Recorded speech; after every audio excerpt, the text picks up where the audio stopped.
नमस्कार, आप सुन रहे हैं संजय आरजू बड़ौत्वी द्वारा लिखित पुस्तक नई पीढ़ी की नई चुनौतियां से उनकी चर्चित कहानी काश, मृद्विका की आवाज में सिर्फ बुक ऑडियो पर।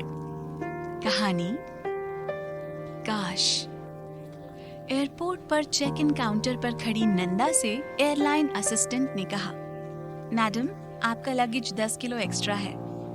सुनते ही विदेश मंत्रालय में कार्यरत नंदा ने अपना परिचय पत्र दिखाते हुए सरकारी नियम का हवाला देकर अपने साथ वजन ले जाने की सीमा को 15 की बजाय 25 किलो बताकर बोर्डिंग कार्ड जारी करने की बात कही। एयरलाइन असिस्टेंट ने ऐसे किसी नियम के न होने की बात कहकर नंदा को अतिरिक्त वजन के लिए अतिरिक्त पेमेंट करने के लिए कहा।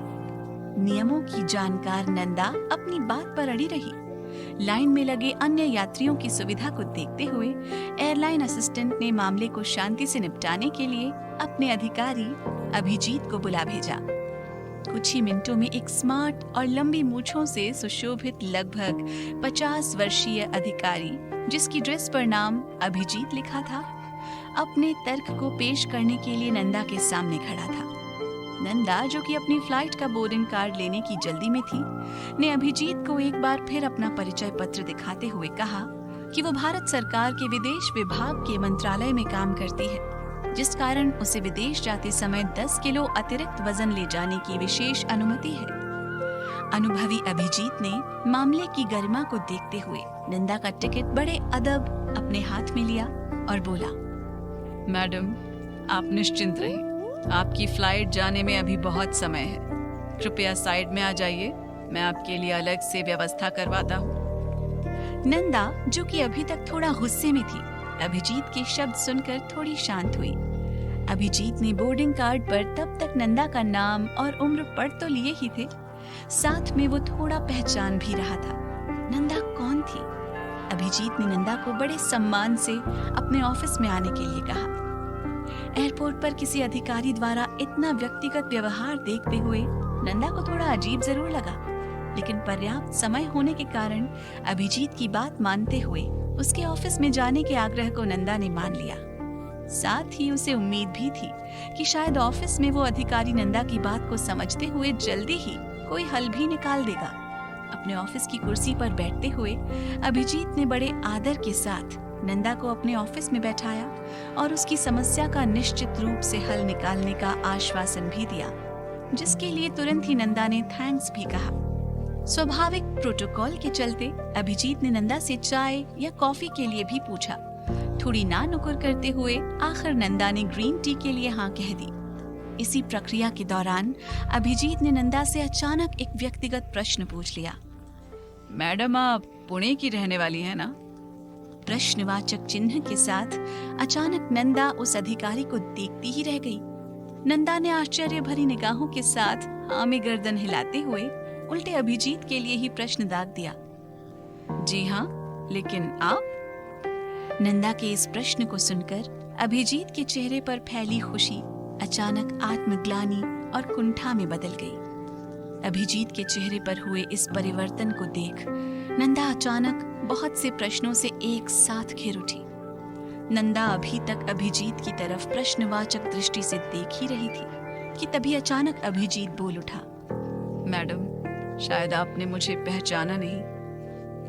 नंदा पल भर के लिए अतीत की यादों में जाकर ढूंढने लगी कि सामने वाला चेहरा उसने कहाँ और कब देखा है। नंदा को बिल्कुल याद नहीं आ रहा था कि जो व्यक्ति उसके सामने बैठा है वो कभी उससे मिली भी है। नंदा के चेहरे पर उभरते प्रश्नवाचक चिन्ह देखकर ही अभिजीत समझ गया। अपने आप को थोड़ा सहज दिखाने का प्रयास करते हुए अभिजीत ने नंदा को एक बहुत पुरानी घटना याद दिलाई। नौकरी लगने के कुछ ही महीनों बाद नंदा से विवाह के संदर्भ में अभिजीत सपरिवार नंदा के घर आया था। तब तक नंदा ग्रेजुएशन कर चुकी थी और नौकरी के लिए प्रयासरत थी। एयरलाइन में अच्छे पद पर असीन अभिजीत के माँ बाप नंदा को एक बेरोजगार लड़की मानकर तब रिश्ते के लिए मना कर गए थे। अभिजीत को नंदा पसंद होने के बावजूद उस समय अभिजीत ने भी अपने माँ बाप की राय का विरोध न करते हुए नंदा के साथ रिश्ते को आगे बढ़ाने के लिए कोई प्रयास भी नहीं किया था। अभिजीत बता रहा था, बाद में उसकी शादी मिलिट्री के एक बहुत बड़े अधिकारी की बेटी के साथ धूमधाम से हुई, जिसमें अभिजीत के पद और गरिमा के अनुसार दहेज भी खूब मिला और मान सम्मान भी। मगर अफसोस, शादी के कुछ दिनों बाद से ही मिलिट्री के उस अधिकारी की बेटी के साथ अभिजीत रिश्तों को स्वाभाविक रूप से नहीं चला पा रहा था। एयरलाइन की चकाचौंध में रहते हुए अभिजीत हमेशा से ही एक स्पष्ट विचार वाली पत्नी के समर्थन में था, लेकिन माँ पिताजी की इच्छा के चलते उसने एक बड़े बाप की बेटी से सिर्फ इसलिए शादी की क्योंकि उसमें अभिजीत की नहीं बल्कि उसके मम्मी पापा की इच्छा ज्यादा थी।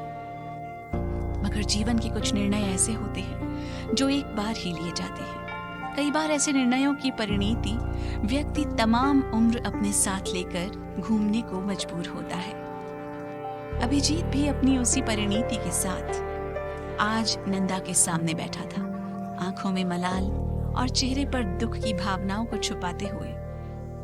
अभिजीत ने अपने उस वैवाहिक प्रस्ताव के बारे में नंदा को याद दिलाया।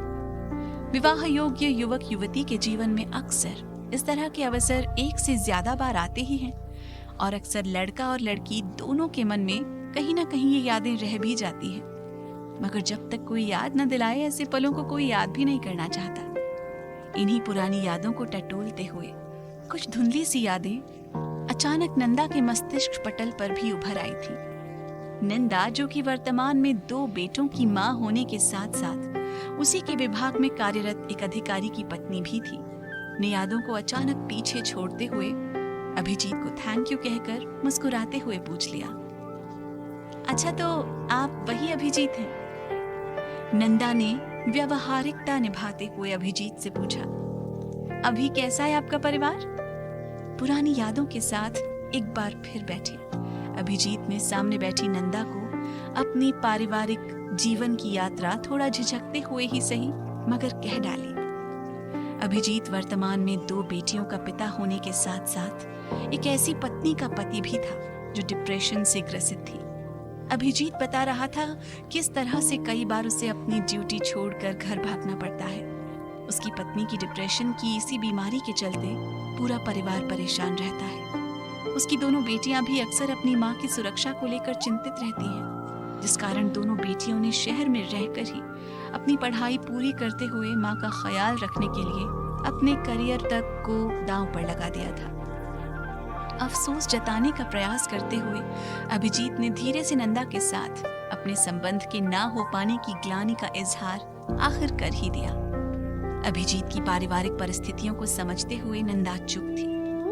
वर्तमान परिस्थितियों में नंदा के पास अभिजीत को देने के लिए सांत्वना और संवेदना के सिवाय और कुछ था भी तो नहीं। जीवन के 20 साल पुराने इतिहास को एक बार फिर से सामने देख दोनों अचंभित तो थे ही मगर शांत भी थे। मगर हाँ, अभिजीत ने इस दौरान जो कुछ भी कहा उससे स्पष्ट था कि अभिजीत को नंदा से शादी न करने की गलती का एक स्पष्ट पछतावा आज भी है। अभिजीत अपनी बात कहकर अपने आप में थोड़ा सहज महसूस कर रहा था। वहीं अभिजीत के लिए सांत्वना भरी नंदा की नजर अचानक दीवार पर टंगी घड़ी की तरफ उठ गई। नंदा की फ्लाइट शेड्यूल पर जाती नजरों को घड़ी की तरफ मुड़ता देख अभिजीत समझ गया नंदा की फ्लाइट का समय हो चला है। उसने नंदा के अतिरिक्त बैगेज को नियमानुसार मानते हुए बोर्डिंग कार्ड भी जारी करवा दिया। नंदा ने बड़े सहज भाव से अभिजीत को धन्यवाद कहकर चलना चाहा। तब तक अभिजीत ने एक लंबी सांस लेते हुए नंदा की ओर देखा और विदाई भरे अंदाज में धीरे से कहा, काश मैंने आपसे शादी की होती तो आज मेरा जीवन कितना अलग होता। विदाई के मुहाने पर खड़ी नंदा ने अभिजीत के इन शब्दों को सुनकर भी अनसुना करते हुए एक बार फिर से अभिजीत को धन्यवाद देते हुए विदा ली। नंदा को अपने कार्यालय के द्वार तक छोड़ने के पश्चात कश्मकश से भरा अभिजीत एक बार फिर निढाल सा होकर अपने कार्यालय की कुर्सी पर पसर गया। नंदा की फ्लाइट जाने में अभी आधा घंटा शेष था, मगर अभिजीत चाहकर भी नंदा से इससे ज्यादा समय नहीं मांग सकता था। अभिजीत अपने अतीत की यादों को आज अचानक सामने देखकर थोड़ा भावुक हो गया था। उसकी नम आंखें ऑफिस की सपाट सफेद छत पर इधर उधर दौड़ ही रही थी कि अभिजीत के एक असिस्टेंट ने यादों के सिलसिले को तोड़ते हुए उसके कार्यालय में प्रवेश करने की अनुमति चाही। अतीत की यादों के साथ बह रहे अभिजीत ने खुद को संभालते हुए उस असिस्टेंट को अंदर आने के लिए कहा, जिसने अभिजीत के हाथों में कागज का टुकड़ा थमाते हुए कहा, सर ये कागज आपके लिए एक मैडम ने भेजा है। अभिजीत को समझते देर न लगी, जरूर ये कागज नंदा ने ही भेजा है। अभिजीत ने जिज्ञासा से कागज को लगभग झपटते हुए लिया और जल्दी से खोलकर पढ़ना चाहा। पत्र नंदा ने ही अभिजीत के लिए भेजा था। अभिजीत पढ़ने लगा, अभिजीत जी, मुझे हृदय से दुख हुआ आपकी पारिवारिक परिस्थितियों के बारे में जानकर। कोई भी बेटी अपने पति के घर, सहृदय और नए जीवन की असीम संभावनाओं के साथ आती है। संभवतः आपकी पत्नी भी इन्हीं सब भावनाओं के साथ आपके जीवन में आई होगी। आप निश्चित रूप से अपनी पत्नी की उन भावनाओं को समझने और सहेजने में उसी तरह विफल हुए हैं जिस तरह आप शादी का प्रस्ताव लेकर मेरे जीवन में आए और चले गए। आपको मेरे जीवन में न आने के लिए मैं आपको धन्यवाद करते हुए आज मैं अपने आप को भाग्यवान महसूस कर रही हूँ। नंदा महज एक यात्री।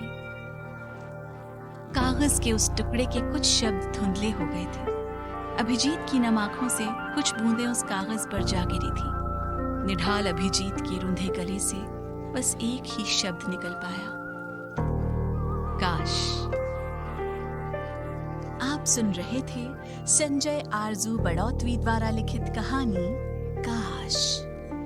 आपको कैसी लगी कमेंट में जरूर बताएं या हमें लिखें sanjayarzu@gmail.com पर।